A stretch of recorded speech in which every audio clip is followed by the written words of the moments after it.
High চমলক পোলাপান, আমার আরেকটা ভিডিওতে আবার ওয়েলকাম।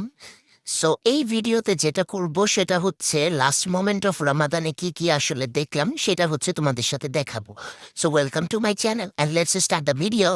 আচ্ছা, এটা গেছিলাম হচ্ছে আলোকিতে, এখানে চাপবাজার ঢাকা ব্যাংক প্রেজেন্স হচ্ছে চাপবাজারের একটা ফেস ছিল ভাই। লাইটিংটা এত জোস ছিল, এত এত জোস। আর এই যে এইখানে যে পারফিউমের স্টলগুলো, এটা ঢুকলে একদম হাঁটতে ডান সাইডে ছিল, মানে স্মেলে অনেক জোস একটা ভাইব ছিল। আর এই বুথটাতে হচ্ছে মোটামুটি সবাই হচ্ছে কি বলে এটারে ছবি তুলতেছিল।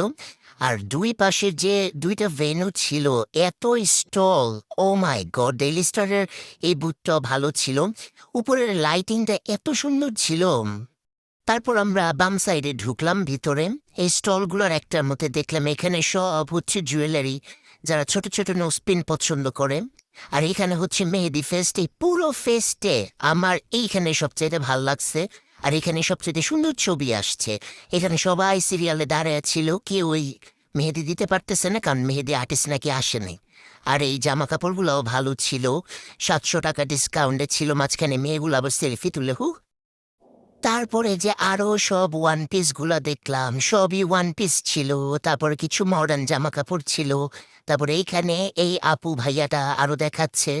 এই উপরের লাইটিং গুলা ভাই, আমি পুরা যতখানি ঘুরছি আমি শুধু উপরের লাইটিং গুলাই দেখছি, মানে পুরো একটা ইডিট ভাইব ছিল। খুবই ভালো লাগছে এই ব্যাপারটায়। আর এই যে এখানেও কিছু জুয়েলারি স্টল দেখলাম, এগুলো সব পারফিউম। এই পারফিউমগুলোর স্মেল কাছাকাছি গেলে এত জোস পুরাই। এই স্লিপারগুলো ভাল লাগছে, যদিও আমার কেনার অকাত নাই, বাট দেখছি ভাল লাগছে।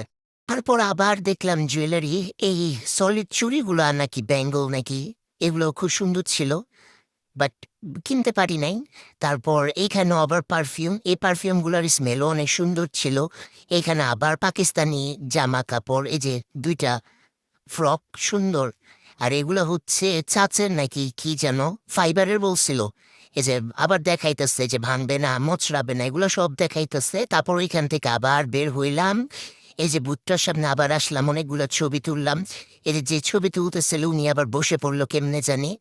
তারপর এইটু ভাবতেছি আমরা ডান দিকে এই স্টলগুলোতে যাব, তো ডান দিকে গেলাম। এই পাশের হলরুমটা এত বড়, আর এখানে এত স্টল বসছে ভাই, ঠিক মতো কোনো ভিডিওই নিতে পারিনি। বাট এই যে এই কিউট ঘড়িটা অনেক সুন্দর, 350 টাকা দাম বলছিল। কিন্তু একবার কেনার কথা ভাইবো, আবার কিনি নাই, জানি না চলবে কিনা, বাট ভাল লাগছে। তারপর এইখানে সবই শুধু জামা কাপড়, আর এত জুয়েলারি জুয়েলারি কালেকশন, মাথা নষ্ট করা সব কালেকশন ছিল। আর উপরে লাইটিং দারুণ। মানে এখানে যাওয়ার পর পুরো মনে হইতেছে যে আসলে ঈদ ঈদ একটা ভাইব আছে, ঈদ আইসা পড়ছে। এইখানে সব হচ্ছে পাকিস্তানি কালেকশন। এই ব্যাগগুলো অনেক কিউট ছিল, খুবই খুবই কিউট অ্যান্ড বিউটি। তারপরে গেলাম হচ্ছে দোতলায়। দোতলায় পুরোটাই হচ্ছে খাবার, এখানে বিভিন্ন ধরনের স্টল।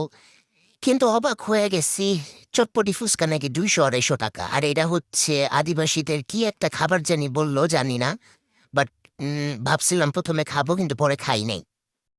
তারপরে বিট প্রেজেন্সে কি লটারি চলতেছে, ভাইটা কি কি জানি পাইলো, এটা একটু দাঁড়ায় দেখলাম।